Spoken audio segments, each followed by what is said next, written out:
ترجمہ تہذیبوں کے درمیان مکالمہ ہے۔ ترجمے کے باعث علم اور تہذیب نے ارتقا کیا۔ ترجمہ کسی اور زبان میں ایک متوازی تخلیق ہے۔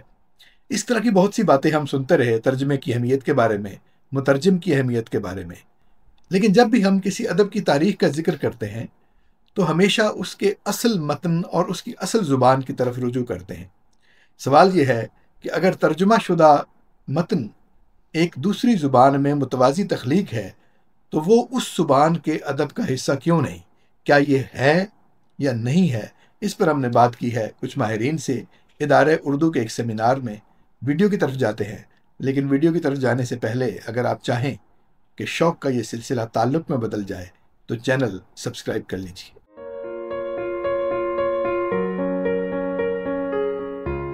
خواتین و حضرات اور یوٹیوب پر، فیس بک پر لائیو دیکھنے والے ناظرین، آج ادارہ اردو کی جانب سے میزبان ہیں ڈاکٹر ارشد معراج آپ کی خدمت میں۔ عابد سیال صاحب کسی ناگزیر وجوہات کی بنا پر حاضر نہیں ہو سکے، تو یہ آج مجھے ذمہ داری سونپی گئی ہے کہ آج کے ایک انتہائی اہم موضوع پر آپ سے گفتگو کی جائے۔ تو پہلے میں اپنے پینلسٹ کا تعارف کروا دوں۔ ویسے تو سب دوست جانتے ہی ہیں کہ ڈاکٹر صفدر رشید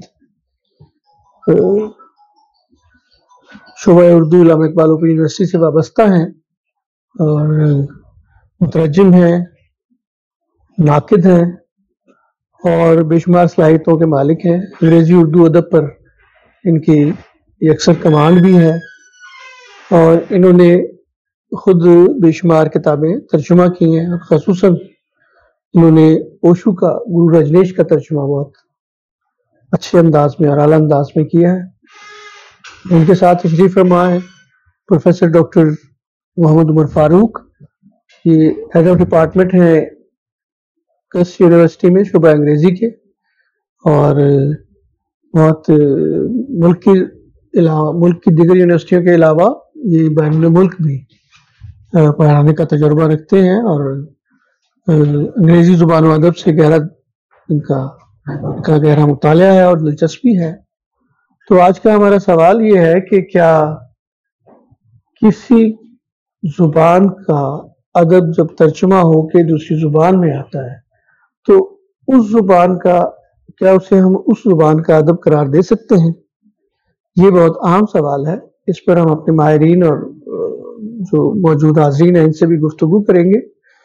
تو بنیادی طور پر تو اگر دیکھا جائے کہ علوم و فنون کی جو ترویج ہے جتنی بھی، وہ اگر ترجمہ نہ ہوتا تو وہ ممکن نہیں تھی۔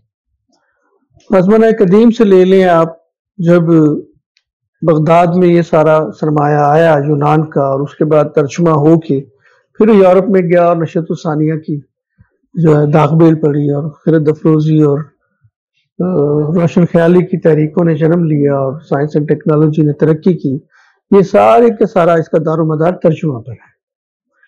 اس کے بعد بھی آپ دیکھیے کہ اس سے پہلے ڈارک ایجز کے اندر بائبل کے تراجم پر، جو مقدس کتابیں ہیں ان کے تراجم پر بہت پابندی تھی، اور بہت سارے لوگ ایسے آپ کو مل جائیں گے تاریخ میں اگر آپ ڈیٹا کلیکٹ کریں کہ ان کو سزائے موت دی گئی ترجمہ کرنے پر۔ تو اس وقت ترجمہ ایک اتنا خطرناک عمل سمجھا جاتا تھا۔ تو اردو کے حوالے سے دیکھا جائے تو ہمارے تراجم کی تاریخ کوئی بہت زیادہ پرانی بھی نہیں ہے۔ تو یہ نوبادیاتی عہد میں شروع ہوئے سارے تراجم اور اس کے بعد سے آج تک ترجمہ ہو رہے ہیں اور ہم تک پہنچ رہے ہیں، اور ہم اس ترجمے کی بنیاد پر اگر صرف ادب کی بات کی جائے تو عالمی کلاسک کو پڑھنے کے قابل ہوئے ہیں، اور ہم بہت سارے دیگر زبانوں کے جو اعلیٰ ادب ہے اس کو پڑھنے کے قابل ہوئے۔ اب سوال یہ ہے کہ کیا ترجمہ شدہ ادب جس زبان میں ترجمہ کیا جاتا ہے اس کا حصہ ہے یا نہیں، یا وہ ادب ہے اس کا، یا اسے ہم کیا کہیں گے؟ اس سلسلہ میں سب سے پہلے تو ڈاکٹر صفدر رشید صاحب سے گزارش کروں گا کہ وہ تھوڑا سا اس پر ابتدائی گفتگو کریں اور اپنے خیالات اس کے بارے میں بتائیں۔ بہت شکریہ۔ اور یعنی یہ ایک تو یہ کہ بہت منفرد ہے یہ بجائے کہ ترجمے پہ بات ہو اسپیسیفک اس پہ. یہ جو بات موضوع ہمارا ہے یہ میں تو اس سے پہلے شاید اس طرح اس انداز سے نہیں سنا. اور اس میں یہ ہے کہ اتنی سادہ بات نہیں ہے میرا خیال ہے, اور یہ ہماری پاس سے بات نکلے گی, سوالات کچھ ہوں گے, کچھ میرے ذہن میں چیزیں آئیں گی, تو یوں شاید بات اچھی بن جائے. ایک تو میرا خیال ہے کہ کہا بھی جاتا ہے کہ ترجمہ بہرحال ایک قسم کا پیرالل ٹیکسٹ وجود میں آ جاتا ہے. ترجمہ ہوتا ہے یقیناً وہ اچھا ہم میرے ذہن میں ادب ہی رہے گا, ٹھیک ہے جی. ہم جب بات کر رہے ہیں تو میں ادب ہی کو ذہن میں رکھ کے بات جی کروں بالکل, گا. ہم ادب کے دائرے جی میں ادب رہیں کے گے دائرے میں ترجمے کی. جی ہاں, تو اس میں ظاہر ہے کہ یا ہمارا فکشن آئے گا یا شاعری سمجھ لیں. تو جتنی بھی وجود میں آتی ہیں ترجمے کے ذریعے, چاہے کسی بھی زبان سے اردو میں یا اردو سے یا کسی اور زبان سے, خاص طور پر انگریزی جانتے ہیں زیادہ تر, تو وہ ایک عملی طور پہ تو وہ ٹھیک ہے کہ ترجمہ ہوتا ہے, لیکن وہ اس کا متبادل ہے بھی اور نہیں بھی. جیسے میں نے کہا نا کہ سادہ بات نہیں ہے وہ. آپ اپنے اپنے ذہن میں ہم کوئی بھی فن پارہ لے آئیں جو معروف ہے دنیا میں کہ اردو میں ترجمہ ہوا, تو ہم اس کو وہی کہہ کے ہم کہیں گے کہ دوستویفسکی کا ہے, یہ ٹالسٹائی کا ہے, کسی کا بھی ہے, یہ کیٹس کی نظموں کا ترجمہ ہے, کہتے ہم یہی ہیں کہ جیسے وہ ہے, لیکن وہ ہے بھی اور نہیں بھی, اور اس کا اپنا وجود بھی موجود ہے. یعنی متوازی ایک متن بن جاتا ہے. تو اس طرح میرا خیال ہے دیکھنا چاہیے. اور مثلا جب ہم نے خود ترجمے عالمی کلاسیکی جب ایم اے کا دور تھا خاص طور پہ پڑھنے شروع کیے, تو ہم یہی کہتے تھے کہ بھئی فلانا ناول چھپ گیا ہے, اس کا کلاسیکی ادب میں یہ ایک اہم چیز چھپ گئی ہے. وہ چیز ہم نے جو تھوڑی بہت پڑھی ہوتی تھی, تو جو پتہ چلتا تھا کہ بھئی اس کا ترجمہ اردو میں ہو, تو ہم اس کو وہی ٹیکسٹ سمجھ کے ہی پڑھ رہے ہوتے تھے. تو یہ بات تو ہے کہ ہم ذہن میں یہی رکھتے تھے کہ اب جو ترجمہ ہو چکا فرض کیا ناول ہے یا افسانہ ہے, تو لیکن اب اس میں مترجم نے اس میں اب فرض کیا, ایک سوال میں آپ کے سامنے بھی رکھتا ہوں کہ ایک متن ہے, اس کا فرض کیا 5 یا 10 لوگوں نے ترجمہ کر دیا, ایسا ہے نا, ایسے ٹیکسٹ بھی ہیں. تو وہ سب میں بہرحال فرق موجود ہوگا. اگر ناول ہے فرض کیا تو اس کی جو مین تھریڈ ہے, مین سٹوری ہے, اس میں تو ایسے فرق نہیں آئے گا. لیکن کیا ناول میں فرض کیا صرف کہانی ہوتی ہے؟ ایسا تو نہیں ہے. کہانی تو اس کی ایک بالکل سامنے کی چیز ہے, پلاٹ جس کو ہم کہہ لیتے ہیں, وہ تو ہمیں پتہ ہے, نہ کریکٹر کے نام بدلیں گے نہ بدلے گا, یہ کوئی مسئلہ نہیں ہے. یہ بہت ڈیلیکیٹ چیز ہے. اس میں این ممکن ہے کہ 5 یا 10 تراجم یا ہم نے تجربے کے طور پہ کروائے, یا ایسے ٹیکسٹ موجود ہیں جن کی ایک سے زائد تراجم انہیں سامنے رکھیں, اگر ان کا ڈیپ انالیسز ہو تو حیران کن چیزیں سامنے آئیں گی. مثال کے طور پہ اسلوب جو ہے وہ بھی تو ایک چیز ہے نا. کوئی بھی بڑا فن پارہ جو ہے اس میں اسلوب اتنی ہی اہمیت رکھتا ہے سمجھ لیں جتنا وہ مواد اس کا ہے, کنٹینٹ ہے, جو شاعری ہو چاہے وہ ہو. تو اسلوب کی بھی تو اپنی اہمیت ہے. اسلوب کہاں تک آیا, کیا اس میں اسلوب بھی ٹرانسفر ہوا ترجمے میں, جو کہ ادب میں ہم سمجھتے ہیں شاعری میں تو ناممکن بات ہے, اور اس میں کسی حد تک تھوڑا بہت ہم خیال رکھ سکتے ہیں. وہ جو تھوڑا بہت بھی خیال رکھنے سے کس حد تک آیا ہماری زبان میں, ہماری زبان اور اس جو ٹیکسٹ تھی اس کی زبانوں میں کتنا فرق ہے کہ وہ چیز آ ہی نہیں سکتی, کلچر ڈیفرنسز ہیں سارا کچھ.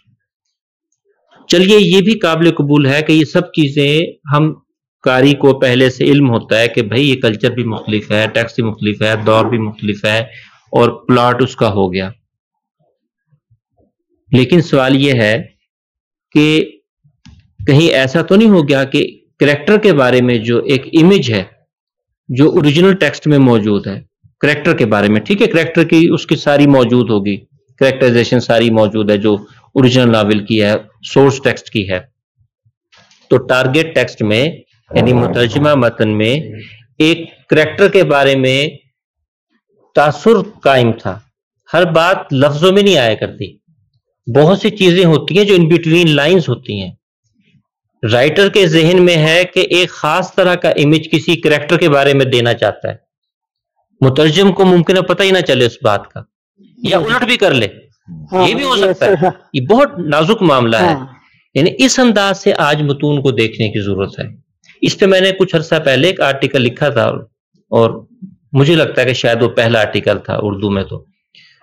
اچھا، انگریزی میں بھی یہ چیز جو ہے ابھی زیادہ نہیں آئی، 20-25 سال سے ڈسپلن قائم کہہ لو کی بات ہونی شروع ہوئی ہے، ٹرانسلیشن کرٹیسزم، ٹھیک ہے، اس پہ چند کتابیں آئی ہیں ابھی، یعنی پہلی کتاب بھی کوئی 2000 کے آس پاس ہے، جرمن سے اردو میں انگلش میں ترجمہ ہوئی، آپ اس سے دیکھ لیں کہ انگلش میں کام اب ہوا۔ تو اس لیے ایک دور تھا جب تراجم ہوئے ویسٹ میں، یہاں اب بات آ گئی ہے کہ تراجم ہوئے تو ان کا انالیسس ہو، ڈیپ انالیسس۔ یہ جو آج کا سوال ہے یہ اس سے بھی متعلق ہے، اس لیے مجھے خوشی ہو رہی ہے کہ ہم آج محض ترجمے کی افادیت پہ، ترجمے کی تاریخ پہ بات نہیں کر رہے، بلکہ اس انداز سے بھی سوال کر رہے ہیں جو یابی سیال صاحب نے موضوع رکھا ہے۔ تو اس انداز سے ابھی میں صرف ایک بات آپ کو کہی ہے، میرا خیال ہے کہ یہ تھاٹ پرووکنگ ہوگی کہ مترجم جو ہے وہ کس حد تک خیال رکھ سکتا ہے کہ کریکٹرائزیشن جو ہے، حتیٰ کہ پلاٹ کے بارے میں، اس کے تھیمز کے بارے میں جو وہ کہنا چاہ رہا ہے، ممکن ہے مترجم اس کو الٹ ہی ہمارے ذہن میں تاثر ہو۔ تاثر بھی تو ایک بہت اہم چیز ہے نا، صرف پلاٹ اہم نہیں ہے، فرض کا اس کی بات کریں تو شاعری کی تو بات ہی چھوڑ دینا، وہ تو پتہ نہیں کیا کچھ سے کچھ۔ مثال کے طور پہ عمر خیام کا ترجمہ فٹز جیرلڈ نے کیا، ایسا ہی ہے نا، سب سے پہلے پراپر جو یورپ میں مقبول ہوا، اور یورپ میں اس کی تعارف کا بھی مقبولیت کا باعث بنا جو آج تک ہے۔ کتنی کنی آتی تھی، عربی فارسی بھی، ٹھیک ہے، فٹز جیرلڈ کو، اور ترجمہ وہ بالکل مختلف چیز ہے، وہ تو بعد میں لوگوں نے انالیسس کی ہے نا، وہ بالکل پیرلل ٹیکسٹ ہے، لیکن باہر اس کی اپنی افادیت ہے۔ تو میرا خیال ہے کہ فی الحال میں یہیں رکتا ہوں، اور پھر سوال پہ ہوتے رہیں گے تو کرتے رہیں گے، آگے بڑھاتے ہیں گفتگو کو۔ ہم ذرا پروفیسر ڈاکٹر عمر فاروق صاحب سے اس ضمن میں مزید اپنی معروضات پیش کرنے کی درخواست کرتے ہیں۔ بہت شکریہ ڈاکٹر ارشد معراج اور ڈاکٹر صفدر نے بڑی تفصیل سے ترجمہ نگاری کے حوالے سے بات کی ہے۔ میں بڑے مختصر سی بات کروں گا آپ لوگوں کے سامنے، تھوڑا سا لفظوں کی اہمیت کے حوالے سے جب ہم بات کرتے ہیں، چونکہ جب ہم ادب کی بات کرتے ہیں تو وہ الفاظ ہیں، زبان ہے۔ میں چونکہ زبان کا استاد ہوں، ادب کا استاد نہیں ہوں، تو میں زبان کے حوالے سے، لیکن ادب میں میری دلچسپی بہت رہی ہے۔ لیکن ترجمہ نگاری کے حوالے سے جب ہم باتیں کرتے ہیں تو بہت ساری چیزیں، جیسا صفدر صاحب نے کہا کہ صرف الفاظ نہیں ہوتے، ان الفاظ کے پیچھے پوری ایک کہانی ہوتی ہے، پوری ایک تہذیب ہوتی ہے، ہم سویلائزیشن ہوتی ہے، اس کے پورے پیچھے ہمارا تھاٹ پروسیس ہوتا ہے۔ تو وہ جب ایک زبان سے دوسری زبان میں ہم ٹرانسلیشن کی طرف ہم جاتے ہیں تو بہت ساری چیزیں اس میں کنوے نہیں ہوتی، اس چیز کو ہم ترجمے میں نہیں لا سکتے۔ مثلا ایک چھوٹی سی اگزامپل ہے، جس طرح ایک ناول کی بات کر رہے تھے آپ، تو اینیمل فارم ہے، اگر آپ نے پڑھا ہوگا، بڑی عام سی کہانی ہے، اگر ویسے اس کو سرفیس لیول پہ پڑھیں تو جانوروں کے فارم کی کہانی ہے، لیکن جس کو رشین سویلائزیشن، کلچر یا ریولوشن کا نہیں پتا ہوگا تو اس کہانی کو وہ سمجھ ہی نہیں سکتا۔ تو جب وہ ٹرانسلیشن ہوگی اگر اردو میں، تو اگر سیدھے الفاظ میں بات کی جائے گی تو صرف یہی پتا چلے گا کہ جی ایک فارم ہے، کچھ جانور ہیں، آپس میں لڑائی ہوتی ہے ان کی، اور ایک ہی جگہ دوسرا جانور آ جاتے ہیں، اس طرح کر کے۔ لیکن جب تک وہ بیسک، جب بٹوین دا لائنز جو آئیڈیا جو رائٹر کنوے کرنا چاہتا ہے، یہ جو ہسٹوریکل فیکٹس ہیں، جب تک وہ نہیں معلوم ہوں گے تو اس ترجمہ کی اہمیت کا ہمیں اندازہ ہی نہیں ہو سکتا۔ پچھلے دنوں میں ڈاکٹر شاہد صدیقی صاحب کے ساتھ بیٹھا ہوا تھا، تو ان کے ایک ناول تھا آدھے ادھورے خواب، تو آدھے ادھورے خواب کی بھی ایک ٹرانسلیشن ہو چکی ہے۔ تو اس میں جب ٹائٹل کی ٹرانسلیشن کا مسئلہ آیا تو اب آدھے ادھورے کا کیا ٹرانسلیشن ہو سکتی ہے انگریزی میں، تو یہ سب سے بڑا، اور اس کی اچھی خاصی اس پہ بحث ہوئی، کیونکہ جو آدھے ادھورے کا کانسیپٹ ہماری زبان میں ہے وہ انگلش میں اس کا ٹرانسلیشن ہو ہی نہیں سکتی ہے، کیونکہ وہ صاف طرح یہ لفظ ہماری ہسٹری، ہمارے کلچر، اس کی روٹس اس میں ہیں۔ انگلش کا جو لفظ ہے یا تراجم یا انگلش زبان کی جب ہم بات کرتے ہیں تو ان کی روٹس اس کلچر میں جاتی ہیں۔ مطلب جب میں پڑھا رہا ہوتا ہوں شیکسپیئر کو یا کسی بھی انگلش رائٹر کو، تو جب تک بچوں کو یہ نہ بتایا جائے کہ یہ کون سا عہد تھا، اس عہد کی سوشل ویلیوز کیا تھیں، کلچرل ویلیوز کیا تھیں، یا اس وقت کی کریکٹرائزیشن کیا تھی، لباس کیا تھے، کیا کچھ زبان کیا تھی، یا ان کی ملنے جلنے کے، تو اس وقت تک اس مطلب لٹریچر کو ہم سمجھ ہی نہیں سکتے۔ تو وہ بڑی ایک مشکل پیش آ جاتی ہے. تو اس لیے جب ادب ایک زبان سے دوسری زبان میں ٹرانسلیٹ ہوتا ہے تو وہ جیسے ڈاکٹر صفدر صاحب نے کیا نا کہ وہ صاف ظاہر اس کی جو ایک روح ہوتی ہے وہ تو ٹرانسلیٹ نہیں ہو سکتی، وہ لفظوں کا ترجمہ ہو سکتا ہے. ہاں اب آ کے شاید تحقیق ہو رہی ہے، کافی ساری بہت ساری نئی ٹیکنیکس آ گئی ہیں کہ جب ہم ٹرانسلیشن کی طرف جاتے ہیں تو کن کن چیزوں کو مد نظر رکھا جا سکتا ہے. تو بس ان الفاظ کے ساتھ میں فی الحال اپنا پھر ہم بات کو آگے بڑھاتے ہوئے پھر 2 سوال پیدا ہوتے ہیں اس سلسلہ میں. پہلا تو جیسے کہ ڈاکٹر صفدر رشید صاحب نے فرمایا کہ اسلوب جو ہے وہ کوئی بھی پیس آف آرٹ ہے وہ کہتے ہیں نا سیف انداز بیاں بات بدل دیتا ہے. تو یہ اردو میں تو شاعری میں تو یہ کہا جاتا ہے کہ بھئی یہ انداز بیان ہی سب کچھ ہے، ورنہ دنیا میں کوئی بات نہیں ہے. تو اگر یہ دیکھا جائے تو اس حوالے سے اسلوب جو ہے وہ بہت اہمیت کا حامل ہے، اور ادب کا بنیادی کور، کسی بھی فن پارے کا بنیادی جو حصہ ہے وہ اسلوب بنتا ہے. اچھا، اب ترجمے میں کیا اسلوب اس طرح ڈھل سکتا ہے کسی بھی ایک کلچر کا یا کسی ایک شخص کا جو ایک ذاتی اس کا اپنا وہ ایسٹ ہے، وہ جب ترجمہ ہو کے آئے گا تو کیا اسلوب سے ہم نئے معنی کے در کھلتے ہیں؟ اور دوسرا یہ سوال کہ یہ لفظ جو ہے، لفظوں کا ترجمہ، ڈاکٹر صاحب نے تو بڑی اچھی بات کی تھی، اس پہ بھی دوبارہ بات کریں گے ہم، کہ جس بھی انداز میں ٹیکسٹ آ جاتا ہے بہرحال وہ ایک متن ہے، وہ چاہے مکمل طور پر ترجمہ ہو پایا یا نہیں ہو پایا، یا اس کا پورا ایسنس اس نے لیا ہے یا نہیں لیا، اس پہ بھی بات کریں گے. لیکن فی الحال جو ہے اسلوب کے حوالے سے ذرا آپ تھوڑی سی کوئی رہنمائی فرمائیں. ہاں، آپ نے خود ہی کہا کہ اسلوب تو ظاہر ہے کہ فرد کے ساتھ کھڑا ہے نا، یعنی جو کنٹینٹ ہے وہ ایک ہی کنٹینٹ اگر مختلف افراد لکھیں گے تو مختلف آئے گا. وہ تو شخصیت بھی ہے اس کے پیچھے سارا کچھ، وہ تو ظاہر ہے کہ ممکن نہیں. لیکن البتہ یعنی تقاضا ضرور کیا جانا چاہیے. ایک آئیڈیل ہے، یہ ایسا آئیڈیل ہے جس تک کبھی بھی نہیں پہنچا جا سکتا کہ اسلوب بھی ساتھ آئے. لیکن جو بڑا مترجم ہے وہ خیال رکھتا ہے. مثال کے طور پہ اگر ایک اسلوب میں گرینجر ہے، فرض کیا ہم نے ترجمہ کرنا ہے غبار خاطر کا، مولانا آزاد کے خود نظر ہی ہے نا، دیکھا جائے اس کا ترجمہ کرنا ہے. اب اگر میں بالکل اسے انگریزی کے میں عام اس میں لکھ دوں گا، لفظوں کے مطلب تو وہی ہیں، اپنے ٹولز کی مدد سے جو میرے علم میں نہیں ہوں گے، انہیں ٹولز کی مدد سے لی میں نے اور وہ کر دوں، تو وہ تو نہیں ہو سکے گا، ہے نا. لہٰذا مجھے کچھ تو کوشش کرنی چاہیے درجم کو کہ اس کا جو گرینجر ہے، جو اس کی یونیکنیس ہے، کیا غبار خاطر کیا یا آب گم ہے نا. آب گم کا اگر ہم ترجمہ کرنا چاہیں کسی بھی زبان میں تو آب گم کی یا غبار خاطر، یہ 2 بڑی مثالیں ہمارے صاحب نثر کی فرض کیا، پرانی اور نئی بھی اخلاص سے. تو مجھے کچھ تو خیال رکھنا پڑے گا نا، تو بھی مترجم ہاتھ ڈالے گا. لہٰذا مترجم کا یہ بھی فرض ہے کہ ایسے متن کا ترجمہ کرے کہ جس کو وہ کسی حد تک نبھانے کی پوزیشن میں بھی ہو. ادب ہے تو اس میں اسلوب کا خیال رکھنا پڑے گا، ظاہر ہے، اور ایسا کیا جاتا ہے. کوئی بھی ترجمہ خام خواہ تو نہیں ہو جاتا، ماں سوائے اس کے کہ اردو بازار کے ناشرین آپ سے ترجمہ کروا لیں، اور وہ اس طرح بھی ترجمہ ہو جاتا ہے کہ کتاب پھاڑی، ایک ہفتے میں جو کرنا ہے 3 حصے کیے اور تینوں کو دے دیے، ٹھیک ہے جی، چلے جی ترجمہ ہو گیا، اگلے ہفتے ناول چھپ گیا.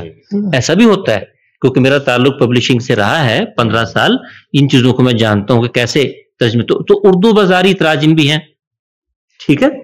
تو یہ چاہے ناول بہت بڑا ہے، سب کچھ ہے، لیکن مسئلہ یہ ہے کہ وہی پہلے سوال کی طرف واپس جا رہے ہیں کہ کیا وہ متوازی متن ہے، وہ ایک لحاظ سے جب اس کا کنٹینٹ تو ہم پڑھ رہے ہیں ناول کا، کسی بھی ناول کا جو آپ کے ذہن میں لے آئیے وہ ہے. تو اچھا، ویسے فوری جو ذہن میں مثال آئی، ہم ساری منفی سی باتیں کر رہے ہیں، کوئی اچھی بات بھی کر لیں اس حساب ترجمے کی. مثال کے طور پہ میں بالکل اپنی طور پہ ذمہ داری سے سمجھ کے جو شاہد حمید صاحب کے تراجم ہیں، جی میں یہ بات دوستویفسکی کے، ٹالسٹائی کے، وہ بالکل ہم دنیا کے سامنے رکھ سکتے ہیں، کڑے سے کڑے پیمانے کے اوپر رکھے جا سکتے ہیں. جتنی بھی ہم ترجمے سے یہ شکایات کہہ لیں یا ایک ناممکن ٹارگٹ کہہ رہے ہیں، آئیڈیل کہہ رہے ہیں کہ ایسا ہو، سلوب بھی آئے، اور وہ اس میں پلاٹ کا جو کریکٹرائزیشن کا جو کچھ بھی ڈیلیکیٹ چیزیں رکھی ہوئی ہیں، وہ جو ہمارا تاثر بن رہا ہے.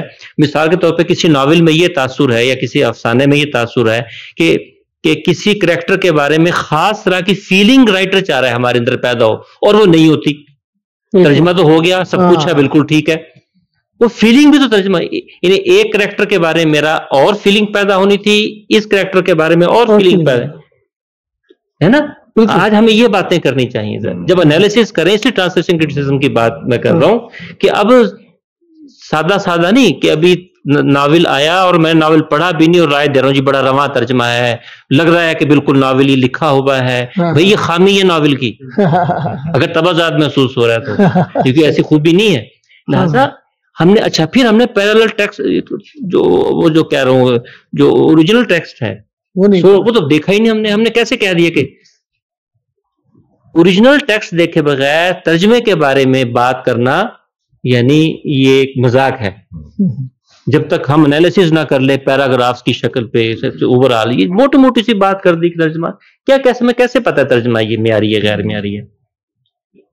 کتنا ہی بڑا مترجم کیوں نہ ہو، کم از کم بھی میں تو رائے نہیں دیکھ سکتا. میں نے کبھی الحمدللہ رائے نہیں دی کسی ترجمے کے بارے میں، میں نہیں دے سکتا کیونکہ میں ناقص ہے، میں کمزور ہوں، مجھے نہیں پتا، میں مختلف زبانیں نہیں جانتا. پھر ہمارے تراجم تو وہ بھی ہو رہے ہیں، اچھی بات ہے ہو رہے ہیں کہ فرینچ سے، جرمن سے انگلش میں ہوا، عربی سے انگلش میں ہوا، اور پھر نہ مجھے وہ آتی زبان نہ وہ آتی، میں کیسے انالیسس کروں گا. تو یہ تھوڑی سی ہے. تو جو شاہد امید صاحب والی بات میں نے کی وہ پڑھنے سے تعلق رکھتا ہے. ایسا معیار قائم کر دیا انہوں نے کہ آپ یہ دیکھیے کہ جنگ اور امن جو ہے اس کے میرا خیال ہے کہ 300 سے 400 پیج غالباً وہ نوٹس کے ہیں، وہ فٹ نوٹس کے ہیں. پھر انہیں رشین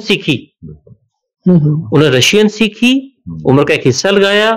رشین ٹیکسٹ جو 4-5 تھے ٹالسٹائی کی زندگی میں ہی، اس رشین ٹیکسٹ رکھے جو 5 تراجم ہو چکے تھے انگلش میں وہ سامنے رکھے، پھر جا کے انہوں نے ترجمہ کیا. ایک بات کی وضاحت کی، ایسی اشیاء موجود ہیں، ایسی چیزیں جو ہمارے ہاں نہیں ہیں اس کی وضاحت کی. ضروری نہیں کہ اس کا ترجمہ خام خواہ کر دیا اویلیبل ہے تو وہ فضا بھی ٹرانسفر کی انہوں نے. یہ ہے جناب. یہ ایکچولی تو بات یہ ہے کہ اس فضا کو اگر کوئی سمجھ رہا ہے آدمی اور مترجم اور اس کو ٹرانسفر کر رہا ہے تو یہ تو بڑی بات ہے. لیکن ہمارے یہاں تو اکثر ایسے مترجم موجود ہیں جن کو میں نے کام کرتے ہوئے دیکھا ہے. کلپ پر انہوں نے کتاب لگائی ہوتی ہے، ادھر سے جملہ پڑھا اور ادھر سے اس کو ٹائپ کر دیا اس کا ترجمہ، اور جو سمجھ نہیں آیا پیراگراف اس کو چھوڑ دیا، یا جو لفظ سمجھ نہیں آیا اس کو چھوڑ دیا. اور انہوں نے جیسے ایڈورڈ سعید کا اتنا بڑا رائٹر ہے اس کا بیڑا غرق کر دیا اردو میں کرتے ہوئے، اورینٹلزم کا اور دوسری کتابوں کا، وہ کچھ سے کچھ ہو گیا. اچھا چلیں یہ تو بات. اب مسئلہ یہ ہے کہ اصل میں جو فلیور ہوتا ہے کلچر کا وہ اس کی زبان کے اندر ہوتا ہے اور وہ اظہار بھی اسی میں پاتا ہے. جیسے فیلنگز کی بات کی ڈاکٹر صفدر رشید نے، کہ فیلنگز ٹرانسفر کرنا یا ایک متن کے پیرالل ایک جو بٹوین دا لائنز جو چھپی ہوتی ہے کہانی اس کو فیل کروانا متن میں لفظوں کے ذریعے. بعض اوقات یا شاعری ہو یا وہ کوئی فکشن ہو، وہ بات سامنے جو لفظوں کے ذریعے بیان کر رہا ہوتا ہے شاعر، اس سے دیگر بھی کوئی بات ہوتی ہے جس کو قاری نے سمجھنا ہوتا ہے. اچھا وہ فیلنگ کیا ترجمے میں ڈھل کے آ سکتی ہیں؟ اگر کوئی ماہر ترجمہ نگار ہے وہ تو اس کو پہلے اسیس کرے گا اور اس کے اندر لیو کرے گا اور پھر اس کو فیل کرے گا اور پھر ہی وہ اپنے ترجمے میں لے کے آ سکتا ہے. جس کی بھی تخلیقی ترجمے کی بات کی، ترجمے کی مختلف نوعیتیں ہیں، وہ اقسام ہیں، تو اڈاپٹڈ بھی ہوتی ہیں کہ اڈاپٹ کیا اس کو پھر اپنے رنگ میں ڈھال لیا. تو اس سلسلہ میں ہمارے پاس ایک بہت ہی ماہر دوست بیٹھے ہوئے ہیں، یاسر چٹھا صاحب، اور وہ صاحب مطالعہ ہیں، ہم آتے رہتے ہیں سیمینارز میں، اکثر گفتگو کرتے ہیں، ان سے ہم استفادہ کرتے ہیں. جب یہ جن دوستوں نے بہت اچھے انداز سے یہ میرے سامنے ڈاکٹر صاحبان بیٹھے ہوئے ہیں اس چیز کو، اس معاملے کو کھول رہے تھے، تو بڑے دھیان سے ہم ظاہر سن رہے تھے انہیں، تو انہوں نے بڑے متعلقہ اس کی چیزوں کو چھیڑا ہے اور تہ کھولنے کی کوشش کی ہے. گو کہ ڈاکٹر